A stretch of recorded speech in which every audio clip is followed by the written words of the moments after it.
How y'all doing today? I'm Matt, and today we're going to discuss grease fires. What we're going to do is we're going to set a grease fire outside, and we're going to use a few of the normal things that we've heard that can possibly put the fire out. What we're going to use is tap water, flour, baking powder, salt, and baking soda. Over the years, you've heard many different suggestions on what you should do in case you have a grease fire at the house. What we're going to do is we're going to test how efficient each one of these works, and you can see for yourself how effective they are. How this experiment is going to work: we're going to go outside. I have a pie plate. The pie plate is substituting for a skillet. In the pie plate I have lard. This is normal lard like you purchase in a grocery store. Place the pie plate on a fish fryer. The reason we're using a fish fryer is it can elevate the temperature of the lard to the point where we can ignite it. We attempted this experiment the other day with a portable gas grill. The gas grill just could not get the temperature high enough for us to ignite the lard. Once the lard gets hot enough, we're going to turn the fuel off and remove the tank from the area. This will prevent any possible accidents from happening, and I don't know about you, but I prefer not to spend the night in a burn center. Once the lard is hot enough, we're going to light it up, and we're going to test the efficiency of each one of our chemicals we have here. Going back to the fish fryer, we're going to be using it to get the lard up to a temperature of 450 to 550 degrees Fahrenheit. For those of y'all in the rest of the world, figure that's about 230 to 280 degrees Celsius. So it's going to be very hot, probably hotter than you'd ever need it to be to cook with. If you're like me, you've always heard, do not use water on a grease fire. But then you think about it. Firefighters are going to drag a hose into the house, and they're going to put a lot of water on a grease fire. You can use water on a grease fire, but only if you have a lot of it and you're prepared to have collateral damage. The reason they tell you not to use water on a grease fire is that water's boiling point is 212 degrees Fahrenheit or 100 degrees Celsius. And like I said, we're burning the oil at 450 degrees to 550 degrees Fahrenheit. Like I said, 285 degrees roughly Celsius. What happens is when you pour this water into the flaming oil, it doesn't even have to be flaming. It can just be hot. The water is heavier than the oil. It will sink to the bottom, and as it goes down, the water starts absorbing the heat from the oil. When water reaches its boiling point and it expands to steam, it expands 1,700 times its volume.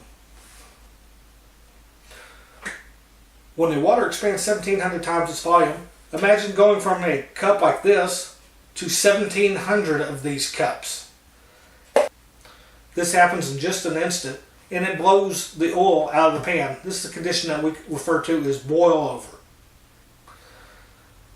As water reaches its boiling point, it expands the steam. As it expands to 1,700 times its original volume, and it's underneath all this oil, whether it's on fire or if it's just hot. And as it expands, it pushes all this oil out of the pan. If it's on fire, you're just spreading the fire throughout your kitchen. If you're standing too close, you're just preparing yourself for a trip to the hospital. Okay, we have our grease fire going now. We have removed the propane bottle from the side of it just so we don't have an extra fire hazard. What we're going to do is we're going to try to put flour on this and just see what happens. Got a handful of it. Flour actually burns. We have baking powder. And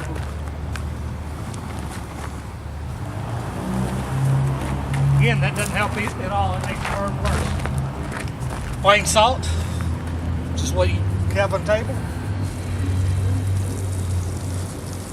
It doesn't burn, but it's not putting the fire out.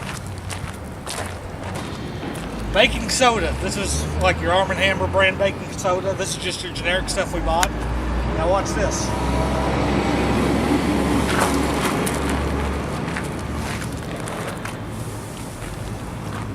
Fire's out. So if you have a fire, don't use flour, don't use baking powder, salt, baking soda is what you need to use. If you're using flour or baking powder, Flour is just ground up wheat. Baking powder contains cornstarch. Both these will burn. Don't believe me? Have you ever left a pizza in the oven way too long and it charred up? That's that same thing. It's burning up. Salt will not burn, and baking powder will not burn.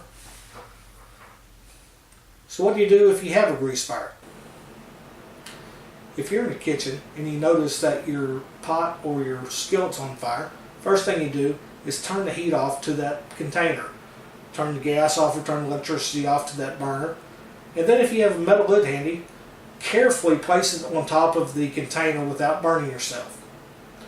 Placing the lid on top of the container should suffocate the fire by removing the oxygen from the fire. It may take a few seconds. If you don't have a lid handy, take your baking soda, sprinkle it over the fire. You need to get a lot of it in there quickly because the more you have, the quicker it extinguishes the fire. What if you don't have a lid handy?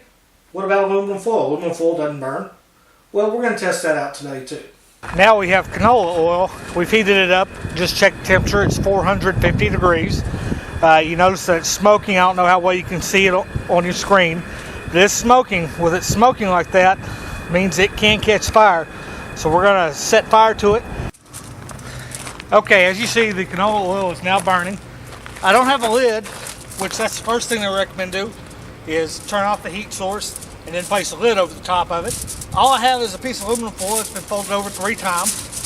I think this should work, so let's see. Place it on top.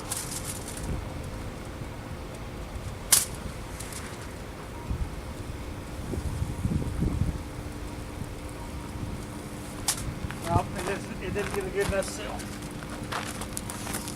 Okay, we're going to try to place this on top again.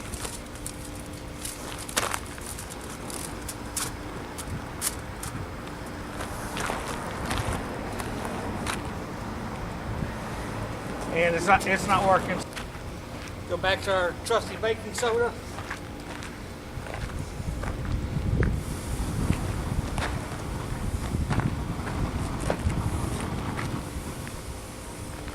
And fire's out.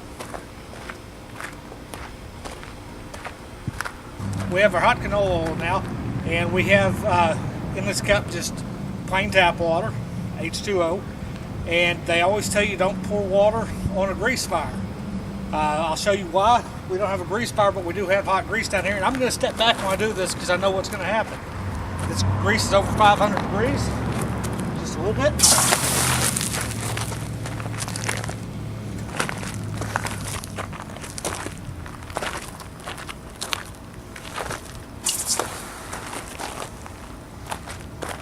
As you see, as soon as the water went into the hot oil, the oil was above the boiling point of water, which is 212 degrees Fahrenheit. As the water goes in, the oil is lighter, so the water goes to the bottom, and as water converts to steam, it expands 1,700 times its initial volume. So the water underneath the oil expands to steam, and it pushes everything above it out. This is a condition called boil over. If this had been on fire, you could see what type of a mess this would have made. Okay, we've tested out the aluminum foil, and the problem with aluminum foil that we had was there just wasn't enough mass to it, and the fire was creating an updraft, and it kept pushing the aluminum foil off of it, and it just kept burning. So I would say don't waste your time on that. If you try to use flour, you're going to notice that when you try to dump it on there, it's going to flare. If you have a lot of flour, you might be able to get it out, but why risk it? Same goes with the baking powder. The baking powder is going to flash some. I didn't have any luck getting the fire out with it at all. And you try to use salt to put it out, you're going to have to fill it all the way up where the salt displaces the grease underneath it. I don't think you have enough salt for that. If you use water, remember, even if the grease isn't on fire, if it's over 212 degrees, it will cause it to pop.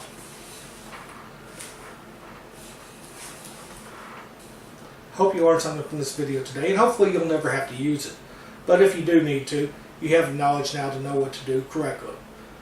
Just remember, do as I say, not as I do.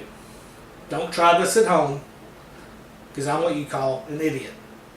I mean a professional. Thank you.